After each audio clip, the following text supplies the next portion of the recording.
Perfect. Hey, welcome so much to our podcast, Fueling Your Legacy. And we've got Ricky Nguyen on the show today. So we're going to start out with Ricky just sharing a little bit of his story, his background, and going a little bit into depth of his childhood for us. Okay, so Ricky, where'd you grow up? Where'd your parents grow up? Yeah, most definitely, man. Appreciate the time for having me on your show. Grew up. My parents grew up as an immigrant family. Both my parents came from Vietnam. The whole rags to riches story. Kind of came over with literally $500 in their pockets. Had me when they were at a young age. Was born in St. Joseph, Missouri. Since then, at 5 years old, we moved down to South Carolina. We started a family nail salon business. One of like literally the first franchise family nail salon business down here. And ever since there, we've been staying down here, man. That's awesome. So, like, what were like living conditions like when you first moved? What was living conditions like? Oh, so yeah, so I would say the living condition, it was like completely different. So like I've been back to Vietnam a few times, kind of go see like my homeland, my home country, where my parents were raised at, and kind of see the environment and do like it's completely different. Like when I was 5, like for myself, like we were poor at the time. So, my parents were like really, like I said, they were both immigrants. They didn't speak English. So I had to learn, language on my own and doing things on my own. But like my parents were working all the time, but like the living condition, like we slept on, it could be towels as, our bed or our pillows and stuff like that. Or we sleep on like the water beds, but we never really had like a real bed to sleep on. Like we didn't have furniture to like in our home and stuff. So like literally everything we had was like basically water beds, like, our the pillows we had, or like the towels. That was like literally what we made as our bed, or like the sleeping bag, stuff like that. So like growing up, it was tough, but it kind of embraced me. It's definitely at a young age to who I am now. Right. No, that's incredible. It's just crazy to hear. I think it's important for my guests to hear that really your past doesn't define you. It doesn't matter where you came from. People come from the craziest situations and they make it out. And I feel like a lot of times it's the people who came from the worst case scenarios. Those are the ones who actually make the greatest jump. It's the easiest, it seems, because they know exactly what they don't want. They've got a very big dislike for what they don't want, and so they're willing to go chase anything. Yeah. And so kind of bring us into like your first business that you started, and share that kind of history there. So yeah, so when my first really business, was when I was 7 years old. So like I've been really an entrepreneur at a young age. So 7 years old, like I said, I was from Missouri. So when I came down to South Carolina, every year I would travel back to Missouri to go visit, every summer to go visit friends of my family that was still over there. So every morning during the summer, I felt like it was a hobby just to make some extra money. I kind of saw my parents doing it, and I thought it was fun for a kid to do it. So 6 a.m. I'll walk to Kmart, literally a mile down the road, and walk back, make fresh lemonades from 7 a.m. to 7 p.m. every morning of the summertime. Like every day of the summertime, I'll literally just stand there and sell lemonade. If I run out, I'll go back inside. I'll make more, but I'll have like different people. Like I'll have my friends in the because we used to live like in the apartment section. So I'll have my friends, like literally my friends in the apartment section, like, hey, like come help me sell lemonade. I'll make them stand there and like literally sell my lemonade. Like we're running out and go make some more, and like made it as a process, like basically like a hustle as a business to to sell lemonade. I thought it was like, it's fun for a kid to do.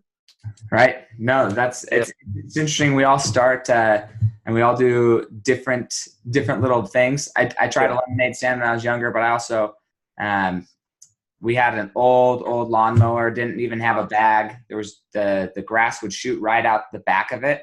But at 6 years old, I wanted to play soccer, and there was no money in our family. Like our family was dirt poor, literally living in just terrible conditions, similar to yours. But we had this old lawnmower. We had gas, so I would push that lawnmower up and down the street, and I would cut grass, and the grass would be shooting in my face, but it didn't matter because I was going to earn enough money so I could go play soccer. I need like $50 or something. But see, I think that's the thing. Like, even like you still found a way to do something. That's what like basically, what a lot of entrepreneurs share. You basically, when you see something, you have to realize that that's the opportunity in front of you that lies ahead.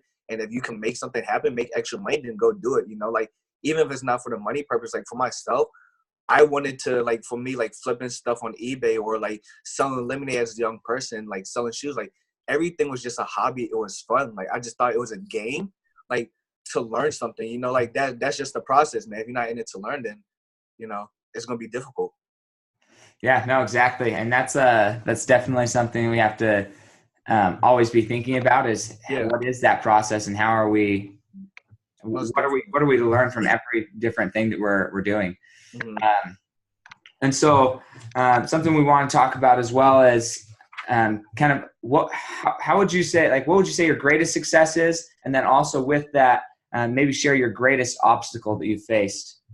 Oh yeah, so I would say my greatest success in the greatest. That's a really good question, by the way, man.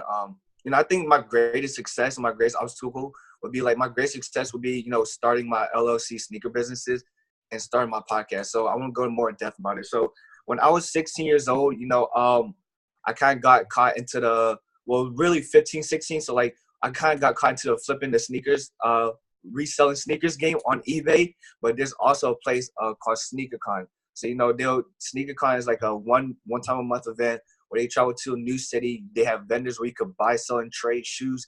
Literally, like tens and thousands of kids are there, man. Like Sam, like literally, like if you walk in, like the whole place, you will not have room to walk around. Like it's That's crazy. flooded with like sneakers, like, you know, 30,000 pairs of sneakers there. But yeah. So I used to travel there every year. Selling sneakers, going to buy sneakers, taking them home, cleaning them, refurbish them, whatever I had to do to make them look make them look new, or if they were already new. But after that, I'll literally take a picture of them, post on eBay, and, you know, sell them. So I think that was one of the biggest thing, like what started me off was entrepreneurship, because like I started to see real money coming in, and like I was still in high school, so, you know, like I was young, I was naive, so I was happy about it, you know. So I think that was one of the things that kind of started me off. But, you know, after that, I think my greatest accomplishment that I would have to say personally myself would probably be my podcast, the Millennium Movement podcast, just because I would say through the obstacles I've been through, you know, my podcast it defines who I am as a human. You know, I kind of basically started my podcast off of one reason, you know, was I knew that I couldn't get I would say a class of like a real job, like working as in a storefront. You know, I was going to college. I recently dropped out of college to take podcast full time, but also run my family business.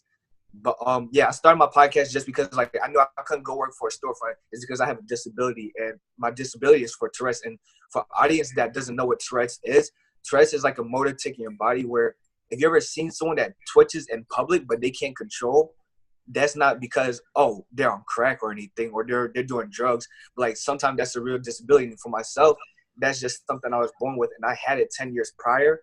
And I found out I was 16, and I didn't know that I had it since I was 6. So, you know, when I heard that, when I actually understood like that I had Tourette's, you know, I was in middle school, high school, getting picked on and bullied, even elementary school, just because I had it. You know, people were like I was literally constantly the person being picked on and bullied on, about having this, like, because I looked like the retarded kid. If we're gonna be honest, like, you know, like I didn't fit into the in crowd. You know what I'm saying? Like I was in the out crowd. Like no one really looked for me to talk to me or do this. Like I had to go find these people. So like it was really tough. So like, you know, being bullied and being picked on as a young kid, you know, you kind of take that to a negative offense. You get depressed. People commit suicide doing that all the time. You know, being depression. But you know, like I kind of saw that negative energy, all the negativity that was being thrown and pushed at me because I had this. But I looked at it as like, okay, yeah, I have this, but there's 7.6 billion humans on this earth. I'm special for a reason. So I wanted to turn my story to negativity to turn to positivity. Or saying, yeah, even though I'm a kid with a disability, I want to show out to the world, to leave my legacy, like, you know, feeling your legacy. You know, it's like I want to make sure that, you know, I'm able to inspire the millennials, but the kids that have disability, that does get picked on, that goes through depression, but anything that you go through in life that you're able to overcome and conquer. But also hearing the great stories of these people that, you know, I have on the show that I'm talking to, but listen how you could potentially change your life, change your business. But it's just about changing the negativity to a positivity through whatever you're going through. And I think that's what's the biggest obstacle but greatest achievement that I had so far in my life. Yeah, no, that's incredible. I didn't ever have any real difficulties in that area. As far as in too bad of mental handicaps. We were all homeschooled, and it took me a long time to learn to read and write. And I have dyslexia, but it's not to the point where it's just debilitating or the other people are gonna know unless I choose to share that with them. And so I don't know what it'd be like to have that type of have something like that in my life, that type of barrier. But it's cool to see that you've been able to overcome that and to really just completely transform it into, it's almost like leaning into your greatest fear. Because I have known some people with Tourette's who they stutter a lot as well. There's a lot of different things that come with that or can come with that. And so to choose audio clear, that something you're and I think it's just because when you were saying, like, sorry to cut you off, but like even when I'm like with embracing who I am, like, you know, people, they have it, you know, sometimes, like you said, people struggle with it. And it's like, I kind of feel like you said, I leaned against my fear, but like that was my biggest fear. Because like, okay, if I'm talking, like people say, hey, Ricky, you're a good looking dude. Hey, you could be all these things, but you have that. You have the rest. You're the kid with the twitch. I'm like, yeah, you are right. But this is what makes me different from a lot of people. But I'm able to embrace of who I am. I'm not scared to show who I am. And the reason why I'm saying that is because I live off one quote in my life, basically, of how people judge me and judge myself, is that either love me for who I am or hate me for who I'm not. I'm not going to suck up to live up to your expectation of who you have of me in your eyes and your standards. But if you're going to like me and respect me for who I am, love me for who I am because of me. But don't love me because I'm being fake for you.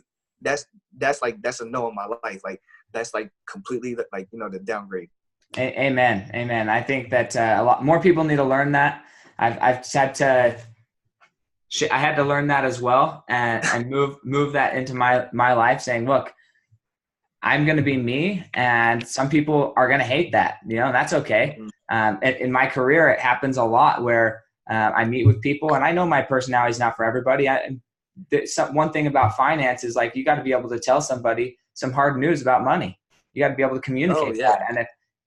And if they aren't able to hear what you're saying, if you aren't actually able to say it to them because they're going to get offended or they're going to think that you screwed them over or anything like that, if they can't hear some bad news, then they're not for you, right? And that doesn't mean that they shouldn't get help. They absolutely should go get help. And that's what I love about where I work, is that there's plenty of different advisors, and everyone has different personality, and we're all doing the same thing for the same. It must be hard for you at times too, right? Say again. I said it must be hard for you at times too, right? Oh yeah, I mean, it's never fun, like saying, hey, look, this isn't going to work. But on the other hand, it's like, what other option is there? I mean, I don't have time to waste trying to change my personality to get every different client. Exactly. You know? The clients who are for me, they're going to jive with my personality. They're going to enjoy being with Sam, exactly. And they're going to enjoy my type of mentorship, leadership, and coaching. But for everybody who doesn't, hey, there's somebody out there for them. They're just not mine. And so I had to learn that, because too often in my career I was trying to just please everybody and get business from everybody. But it's just not how it works, man. I think it's about finding, you know, like you said, it's about finding your sound. Like, you want, there are going to be people that's going to relate to you, people are going to like you, but people are not going to like you.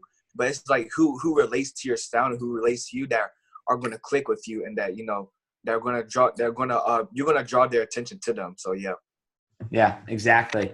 So what would you say, like, so that's like what you'd say the greatest success you've had is, and what's like the hardest thing you've ever accomplished when it comes to like managing your family business? Oh, so the hardest thing to do when managing my family business, I think the one thing that was tough at first for me was, like, you know, when I was managing that, I was 17. So, like, you know, you kind of handing a 17-year-old kid like the keys to the shop and stuff. That's like, basically I had to learn how to change from basically, you know, an employee mindset to, you know, a business owner mindset, just because I would say, you know, I never worked for anyone before. So, like, when jumping straight into like running the family nail salon business and being a business owner, like, it was difficult. It was tough at first, and it was difficult to like cope with, and to like understand what to do, what I needed, what where I fit into the business. But once I kind of figured that out, it kind of clicked easily. You know, like I think at first it was hard for me to manage the employees. You know, like working with the employees and trying to like being able to communicate with them from their perspective, but also from my perspective. You know, like you don't want to really listen to a kid who's a 17-year-old kid who's telling you what to do. You know, like people don't really see that as a like a sign. But you know, once I kind of like they understood where I'm coming from, like my position, then yeah, it kind of got easier. So yeah, I think that the toughest thing at first was like working with the employees and trying to get them to do the things that I need them to do. But after that, you know, it's kind of clicked easily. Yeah, well, that's good. I'm curious, who would you say like your mentors, your leaders, like who do you look up to as far as like your business sense? Who's helping coach you through your podcast and through your different various things? Who's been that mentor for you? Yeah, so great question, man. You know, I know we were talking about this earlier. I think someone that's really been a really big mentor in my life. I would say there had to be two people. First one, it would have to be William Wilson. Shout out to my big brother William Wilson. He's a great mentor, great big brother. He's from the Charlotte, North Carolina area.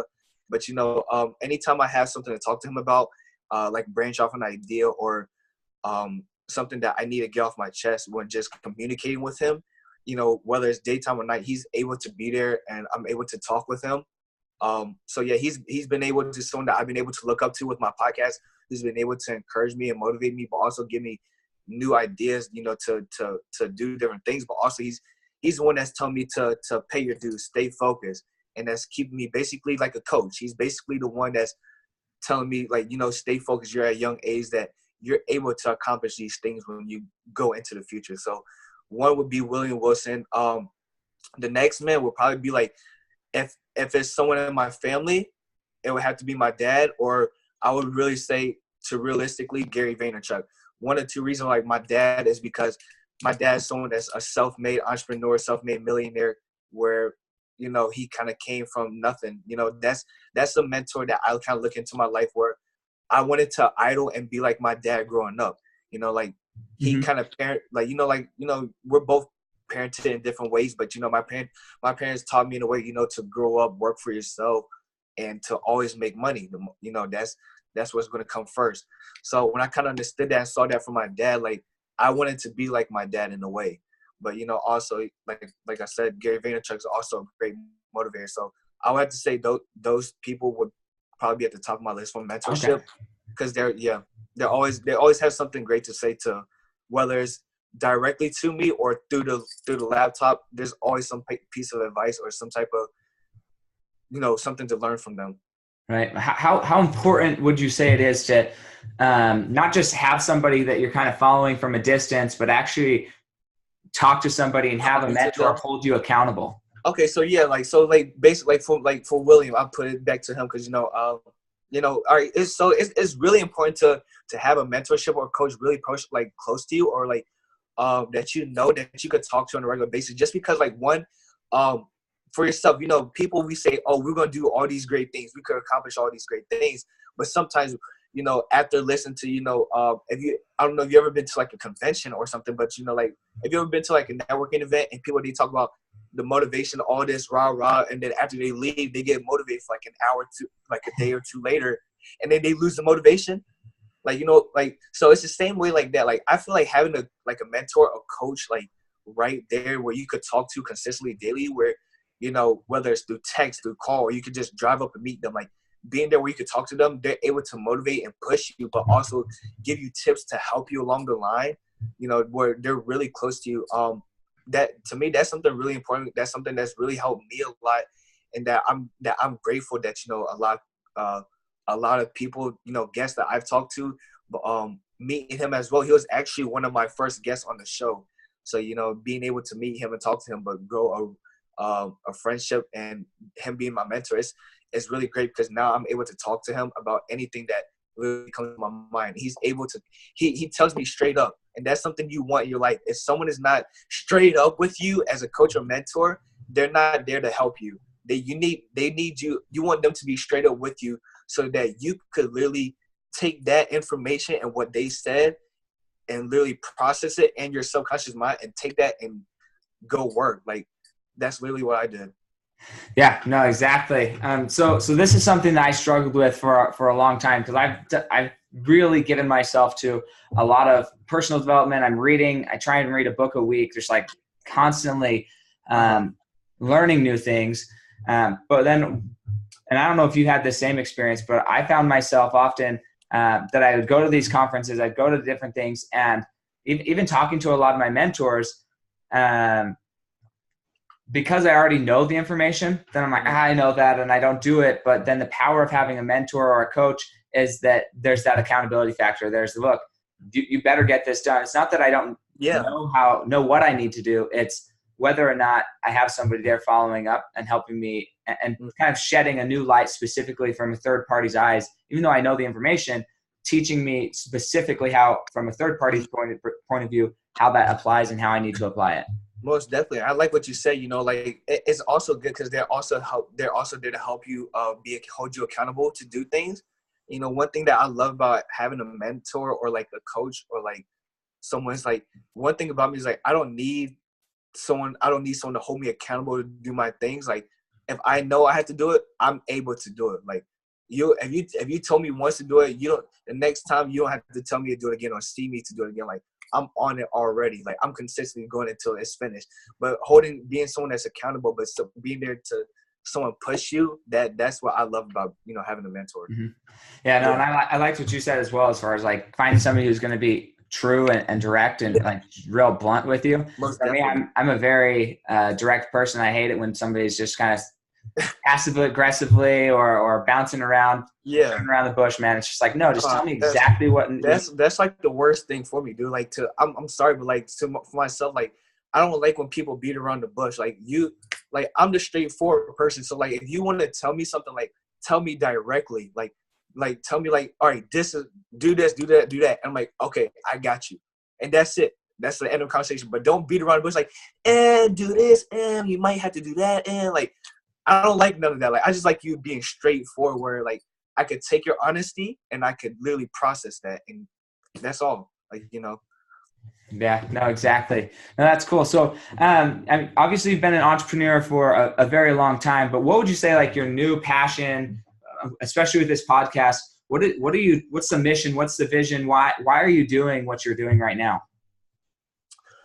So yeah, like, great question. So, like the mission, the vision that I see, I have a lot of things I want to get done with the podcast. One of them is, I really wanted to turn this podcast to a top 100 podcast in the nation, just because, I feel like what I've been through, but what I've been able to say and to embrace for myself, I want it. Like I literally put everything on the line to go for what I want, and this is something I believed in because, I don't listen to people's opinion of what they have on me to say, like I was telling you earlier. But I feel like this is a right decision, the right move for me to go. But as my legacy standpoint, I want to accomplish a lot of things, man. Like there's a lot of things that I want to own, but also have to, like, growing up and when I'm dying. Mm-hmm. Yeah. So how would you say you're monetizing currently? How are you monetizing your passion? How are you monetizing that mindset that you're sharing with other people? Yeah, so like so all right, so go more in depth, like all right, monetizing like my passion, so like are you basically asking me like for legacy, like my legacy end goal? Yeah. Legacy end goal? Okay, so yeah, legacy end goal. So like, right now, like what I did, I reversed basically right now, I'm 19 years old for the audience listening. I know like the audience varies on here, so I kind of basically reverse engineer myself already to the point of how I want my life to end and how I'm gonna die. So when I die, I want to own the Lakers, and I want to have my own franchise hotel called Wynn Castles. So what I basically did is like that's what I know what my end goal was, and how I basically reverse engineer myself is that's my end goal, and then I have every steps that I want to take along the way. And now starting from where I'm at, this is what I got to do. So basically, where I started is like I started being an investor in different stocks. Building my podcast, working for my parents, running my family nail salon business. We just have a new online e-com travel store that we just opened up recently. And then, I'm also flipping stuff on eBay. So there's different things that I'm getting into and play with, trying to build my brain, but trying to build and monetize what I have going on to create for the legacy and future that I want. And, it's just a process every day by day. Just I'm still young in the making, but I think like now's the time. Like even though with the mind, with the mindset and shift that I'm going, like it's just the perfect time to start. No, amen. It's never too early to start, and it's never too late. I was talking to a friend today. On Sunday, he's a video editor, and he edits video for a family that just does YouTube videos. Yeah. And like the 14-year-old kid's almost making 6 figures just doing YouTube videos. Yeah, dude. Like, yeah, I'm telling you, like, even there's a lot of things, like, there's a lot of different tools just to make money now. Like, you don't have to go work like the 9 to 5. Like, I was just having an episode yesterday with my friend, Frank, and we're just talking about flipping stuff in 2018. Like, you could really make a lot of money just flipping stuff on eBay, dude. Like, if people who are out there just want to make extra source of like money as an income to provide, like, you have Craigslist, you have eBay. You could just literally go and Craigslist, or you could buy stuff, garage sales, or just anywhere. Just literally go on eBay, look it up, look for the completed and sold items, and reflip it. And you make money. It's like, take a picture, just put it up there. That's it. Yeah. Easy money. Yeah. It's crazy. It's crazy how easy it is. So what would you say, like the top 2 books that you've read or that have contributed to your success? What would you say those are?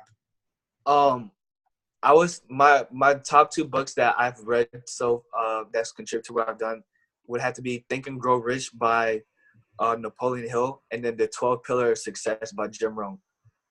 Yeah. That's awesome. Yeah, those 2 books really kind of laid down the foundation of kind of business, but understanding the entrepreneurial mind of what you need to have to be in a game, but also what you need to do. So I think that those 2 books really affected and impacted my life. Just curious, how much would you say is mindset versus just like the actions? Mindset versus action? Yeah, like how much of success for you do you think is like, hey, I got my mind in the right spot versus, hey, I'm just doing the right things?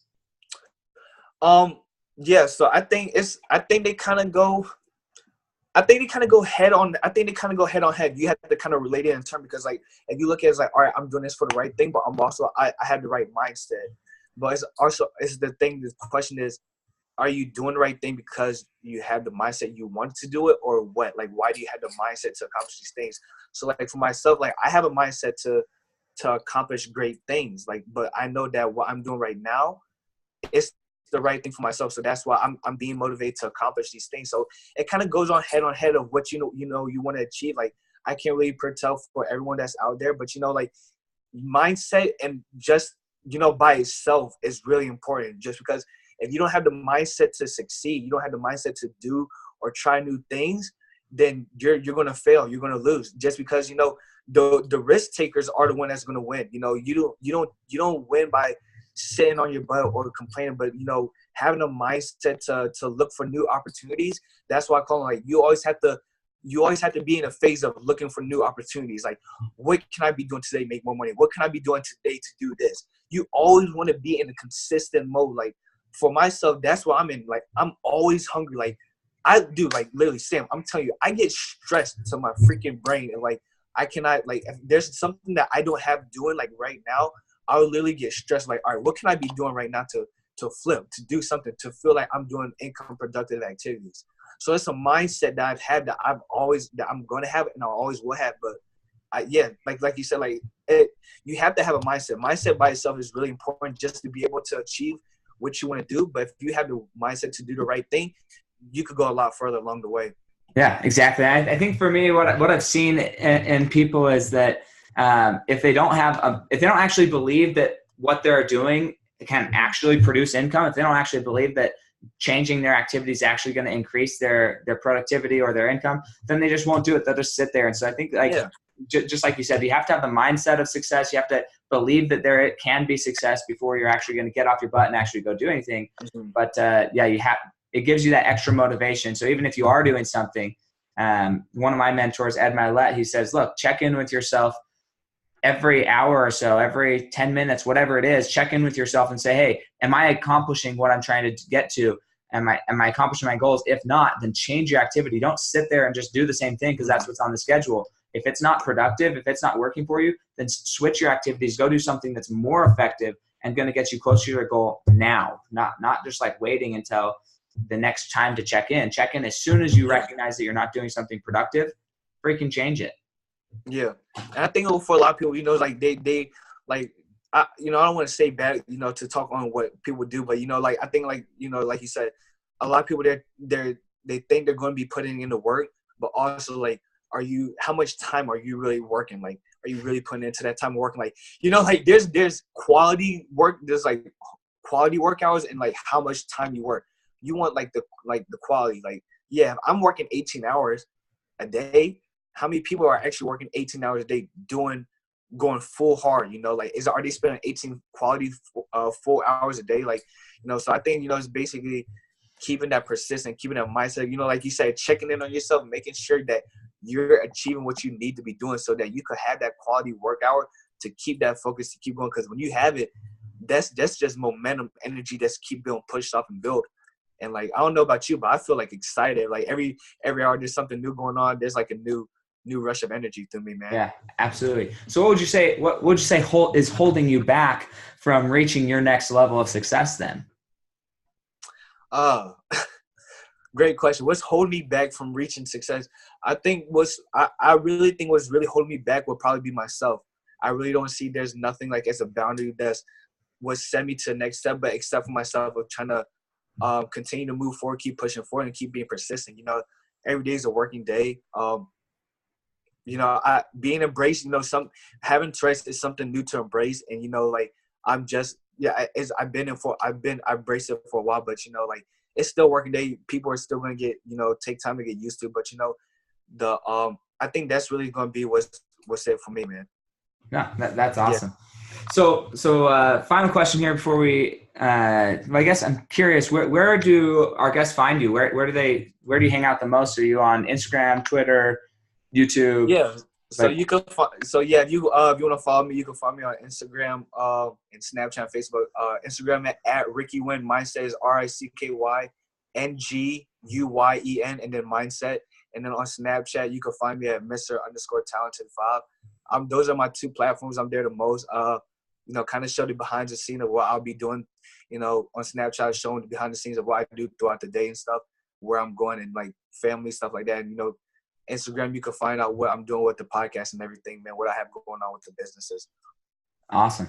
Cool. So final question would be, how do you want to be remembered? Let's say you're passed away now. It's 20 years past when you died. How do you want your great-grandchildren, how do you want them to be remembering you, and what stories do you want them to tell about you?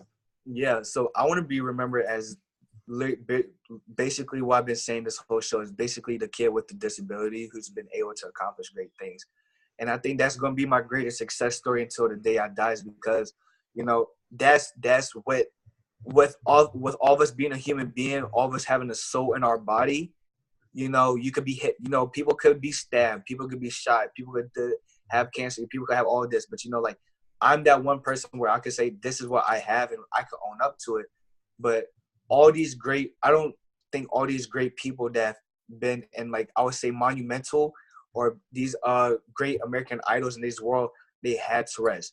But someone like me, where I'm able to embrace it and to express myself passionately through the people that, I'm not just saying this because I'm saying rah, but this is just actually from the heart. Like, I want people to take this story in of myself, being bullied, going through all this, but being an entrepreneur on the way. Like, how hard, like, for yourself, you're in finance. How hard is it if you had stress and you had to sit in front of people and tell them about your story, dude? You know how freaking hard that would be? It would be tough, like, man. So exactly. So like, literally just sitting here, maybe I'm done, but like, dude, like, I'm able to embrace that. When I go to meet these people, I'm like, yeah, I had this, but I'm gonna tell you what, guess what?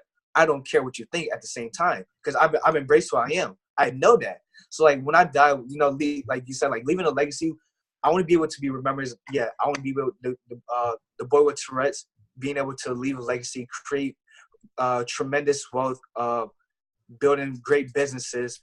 For my family could talk about, for my grandkids, that, they said, like, my great grandkids say, yeah, my, he was able to do this. You know, he was able to overcome and look past these things to leave a message to the world. And you know what I want to be able to do is, you know, build foundation for the kids, for helping, you know, the Tourette's Foundation one day, and being a part of that. You know, that's the legacy that I want to leave behind and create it, not just for myself, but like everyone in this world that goes through something, that I want to be able to change them, change their mindset, be able to help them through everything they want to overcome, and just say we're all humans, but we're all here for one another. And that, yeah, that's the legacy I want to create, man. Just do that. That's awesome. Hey, well, let's go get it done. I'm excited for everybody that listens to this to be able to go and meet with you on your podcast, listen to you, hear from you. If you were to give like just a quick plug for your podcast, go ahead and do that. I want them to know, because I've listened to a few episodes, but it's cool. I think people need to hear it. So wait, what was the question again? Repeat it one time. Just give a quick plug for your podcast. Give a quick plug. All right, so guys, yeah, go tune in for my podcast on iTunes and Spotify called the Millennial Movement Podcast. And also, I think we were asking the question earlier about who was my dopest guest on the podcast, right? Yeah. So I want to get to that. So the dopest guest I had on the podcast so far, there's I can't really say. There's really two people that's head on head. One would probably have to be my man Nate Peterman. Shout out to Nate, the great Peterman. He's an awesome podcast person to interview as well, man. But him, and I would have to say Sharon Srivatsa, man. Them two were probably the dopest people. Nate kind of met like with my personality, kind of vibe with him. But Sharon, he built a real estate company, Tellus Real Estate Properties, from a $300 million company to a $3.6 billion company.